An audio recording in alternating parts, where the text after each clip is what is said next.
सरकार दो आलम मोहम्मद मुस्तफ़ा आकाए दो जहां सल्लल्लाहु अलैहि वसल्लम तशरीफ़ लाए और इरशाद फरमाया कि ए लोगों, माह रमज़ान मुआसात यानी लोगों के साथ गम ख्वारी का महीना है। इस महीने में मोमिन का रिस्क बढ़ा दिया जाता है। जो शख्स किसी रोज़ेदार का रोज़ा अफ्तार कराएगा उसके लिए अल्लाह रब्बुल इज़्ज़त की जानिब से ये खुशखबरी है कि उसके गुनाह मुआफ़ कर दिए जाएंगे और उसे जहन्नुम की आग से निजात अता फरमा दी जाएगी, और अफ्तार कराने वाले को भी वैसा ही सवाब मिलेगा जैसा रोज़ा रखने वाले को, मगर उस रोज़ेदार के सवाब में से भी कुछ कम नहीं किया जाएगा। सहाबा कराम तवज्जो से बात सुन रहे थे तो अर्ज़ किया कि या रसूल अल्लाह, हम में से हर शख्स तो इतनी इस्तिताअत नहीं रखता कि वो रोज़ेदार को अफ्तार कराए।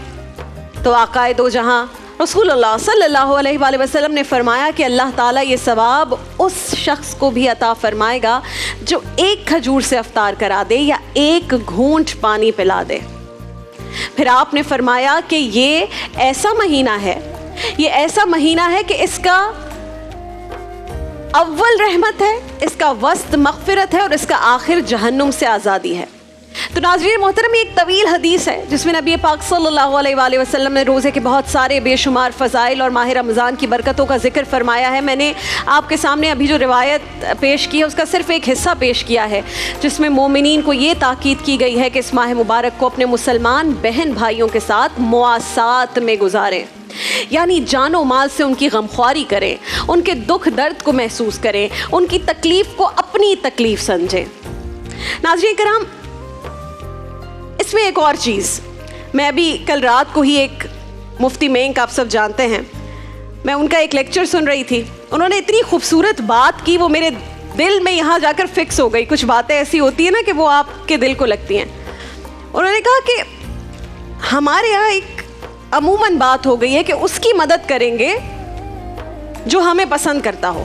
यानी आप इमेजिन कीजिए कि रास्ते में किसी का टायर पंक्चर हो गया, आपने देखा कि वो शख्स है जो आपसे सही मुँह कभी बात नहीं करता था, आपका ऐसा मोहल्ले वाला, तो आप कहेंगे यार ये तो मुझसे सही बात नहीं करता, मैं क्या इसकी मदद को जाऊँ।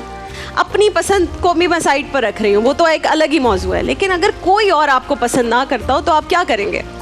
आप कहेंगे वो शख्स मुझे पसंद नहीं करता यार, गालम गलोच करता है, बदतमीज़ी से मुझसे बात करता है, उल्टे सीधे अल्फाज बोलता है, अब मैं इसकी मदद को जाऊँ ये फिर मुझसे बदतमीज़ी करेगा। तो ऐसे में आप यही करेंगे ना कि अवॉइड करें, सिचुएशन को अवॉइड करें।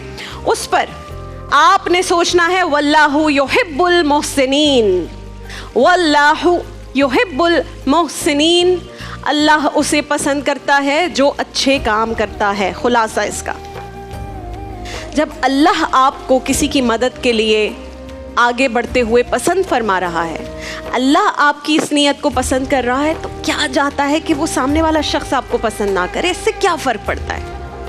इस माह मुबारक अगर एक एक चीज़ करके हम सीखें तो आज आप मेरे साथ ये चीज़ सीखें। मैंने कल ये बात सुनी और सीख लिया कि अगर कल को मैं देखूंगी कि वो सामने वाला शख्स मुझसे नफ़रत करता है, मेरा नाम पसंद नहीं करता, मेरी शक्ल उसे पसंद नहीं है, लेकिन उसे ज़रूरत है, फाइनेंशियल ज़रूरत है, किसी और हवाले से मैं उसके काम आ सकती हूँ, तो ये सोचे समझे बग़ैर कि उसे मैं पसंद हूँ या ना पसंद हूँ, मैं उसकी मदद को बढ़ूँगी आगे। फिर ये अलग टॉपिक है कि जिसको आप पसंद नहीं करते, यानी मुझे वो शख्स अच्छा नहीं लगता, तो क्या मैं उसकी मदद करूँगी? तो टू बिगिन विद ऐसा होना ही नहीं चाहिए कि कोई मुसलमान भाई या बहन वो ऐसा हो जिसके लिए मेरे दिल में नफ़रत हो। बहुत सारे चीज़ों को छोड़कर, ऐसी बहुत सारी ज़ाहिर चीज़ें हैं जिसमें आपको गुस्सा और नापसंदीदगी का इख्तियार है, लेकिन अमूमन कि भाई वो फ़लाँ चीज़ बोल दी मेरे बारे में या उसने ऐसा रवैया इख्तियार किया, मुझे वो नापसंद है तो मैं उसकी मदद ना करूँ। सही बुखारी में नाज़रीन कराम हज़रत अब्दुल्ला इब्न अब्बास रज़ी अल्लाह ताला अन्हु रिवायत करते हैं कि आका करीम अलैहिस्सलातु वस्सलाम सबसे ज़्यादा सखी थे। सखावत तो आप सारा साल ही फरमाते थे, ज़ाहिर है आप रहमतुल्लिल आलमीन हैं, लेकिन जब रमज़ानुल मुबारक में हज़रत जिब्राईल अलैहिस्सलाम आपसे मुलाकात करते थे तो आप और ज़्यादा सखी और फयाज़ हो जाते थे। आप इस महीने में दूसरों का ज़्यादा एहसास करते थे, फ़कीरों का, ज़रूरतमंदों का, जो मोहताज हैं उनका एहसास करते थे और उन्हें ज़्यादा से ज़्यादा माल देते थे ताकि उनकी ज़रूरियात पूरी हो जाएं। मुहद्दिसीन ये भी फरमाते हैं कि हवा भी इतनी तेज़ नहीं चलती थी जितनी इस महीने में सरकार दो आलम मोहम्मद मुस्तफ़ा सल्लल्लाहु अलैहि वसल्लम की सखावत जाती थी। सुभान अल्लाह।